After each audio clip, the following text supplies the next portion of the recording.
नमस्कार बंधुरा आज के आमी सजना डाटा आलू और टमेटो दिए दारुण स्वादेर सम्पूर्ण निरामिष एक रेसिपि आपनादेर संगे शेयर करब। तार जोन्नो एखाने आमी सजना डाटा निये निয়েছি। सजना डाटागुलोके परिष्कार करे केटे धुए निয়েছি। एखाने एक आलू এইভাবে পাতলা পাতলা করে কেটে নিয়েছি আর এখানে একটা টমেটো আমি নিয়ে নিয়েছি। এখন কিন্তু বাজারে প্রচুর কচি কচি সজনা ডাঁটা পাওয়া যাচ্ছে আর এই টাইমে কিন্তু সজনা ডাঁটা খাওয়া আমাদের খাওয়া কিন্তু খুবই ভালো। তাহলে চলুন রান্নাটা শুরু করা যাক।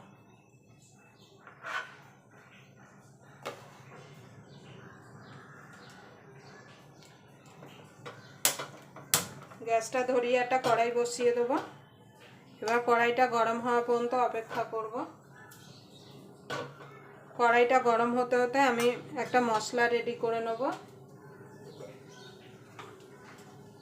তার জন্য নিয়ে নেব এখানে একটা মিক্সির জার।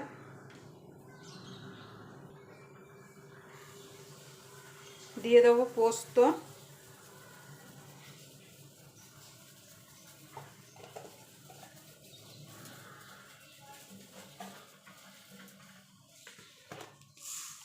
একটুখানি দিয়ে দেবো কালো সর্ষে,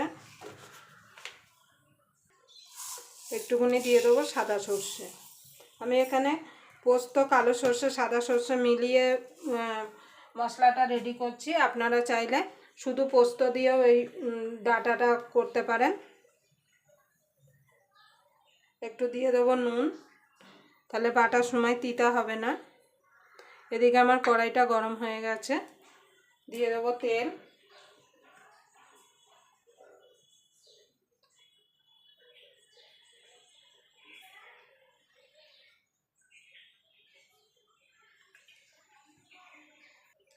দেখুন বন্ধুরা, এর মধ্যে দিয়ে দেবো কাঁচা লঙ্কা। এখানে আমি 7-8টা কাঁচা লঙ্কা দিয়েছি। ঝালটা আপনাদের স্বাদ মতো দেবেন, আপনারা যেমন ঝাল খেতে পছন্দ করেন। এখানে তেলটা গরম হয়ে গেছে, দিয়ে দেবো ফোড়নে কালো জিরে।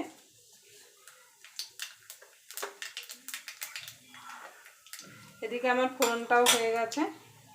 প্রথমে দিয়ে দেবো আলুটা।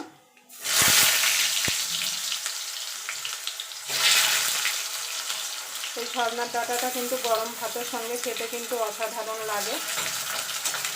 আর এখন সিজন চেঞ্জ হচ্ছে, এই সিজন চেঞ্জের সঙ্গে সঙ্গে কিন্তু আমাদের সব কিছুই খাওয়া দরকার। শরীরের পক্ষে কিন্তু খুবই ভালো, উপকারী।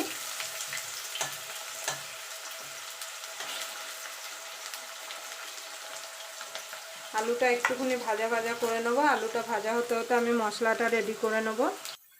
দেখুন বন্ধুরা, এখানে আলুটা আমার লাল লাল করে ভাজা হয়ে গেছে। এবার সজনার ডাঁটাটা দিয়ে দেবো।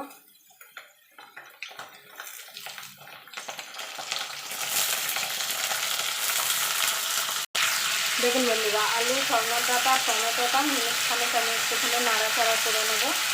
সজনার ডাঁটা কিন্তু খুব ভাজবো না, খুব ভাজলে কিন্তু সজনার ডাঁটা স্বাদটা নষ্ট হয়ে যাবে।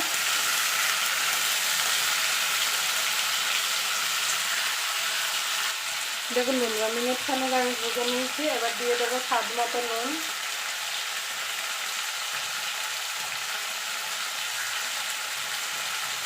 হলুদ গুঁড়ো। খুব বেশি হলুদ দেবো না, অল্প হলুদ দেবো। আপনারা এখানে যদি একটু রং চান তাহলে কাশ্মীরি লঙ্কার গুঁড়ো দিতে পারেন। এবার ভালো করে মিশিয়ে নেব।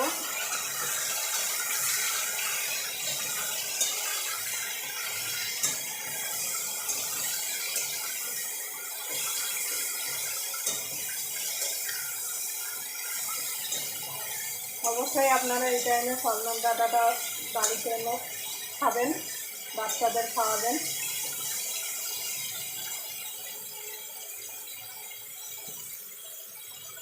দেখুন বন্ধুরা, আমি ভালো করে মিশিয়ে নিয়েছি। এবার দিয়ে দেবো যে সর্ষের পোস্তটা বেটে রেখেছিলাম কাঁচা লঙ্কা দিয়ে, সেটা দিয়ে এবার সর্ষের পোস্তটা বাটা আলু টমেটোর সঙ্গে ভালো করে মিশিয়ে নেব। দেখুন বন্ধুরা, মিনিট খানিক আমি এটাকে নাড়াচাড়া দিয়ে নিয়েছি। এবার মিক্সির জারটা ধুয়ে জলটা দিয়ে দেবো।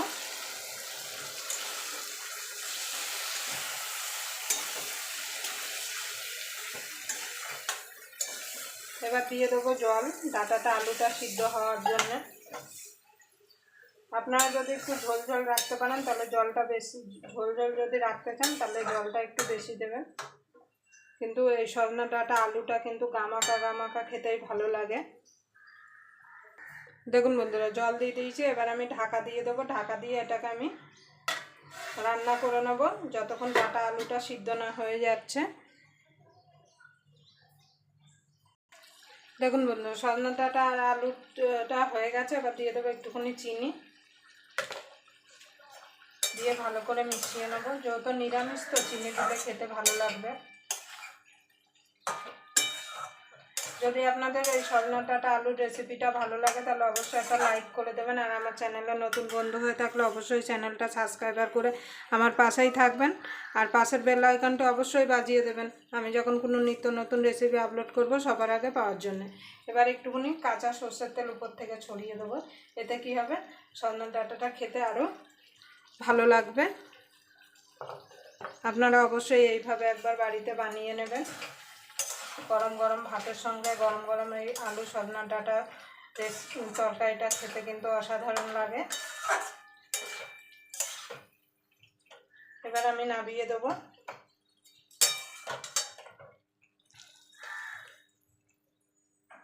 আপনারা চাইলে এখানে গোটা কাঁচা লঙ্কা দিতে পারেন, কিন্তু আমি দিলাম না, যেহেতু কাঁচা লঙ্কা বেটে দিয়েছি বলে।